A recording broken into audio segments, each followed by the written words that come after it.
আমি সংবিধান সংস্কার পরিষদ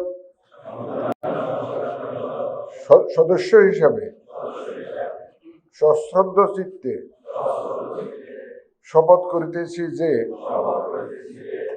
আমি যে কর্তব্যভার গ্রহণ করিতে যাইতেছি তাহা আইন অনুযায়ী ও বিশ্বস্ততার সহিত পালন করিব।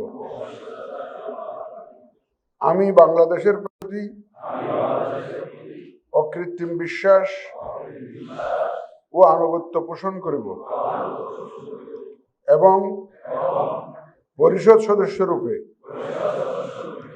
আমার কর্তব্য পালনকে ব্যক্তিগত স্বার্থের দ্বারা প্রভাবিত হইতে দিব না।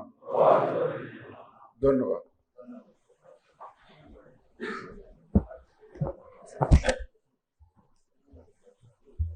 ধন্যবাদ মাননীয় প্রধান নির্বাচন কমিশনার জনাব AM নাসিরুদ্দিন।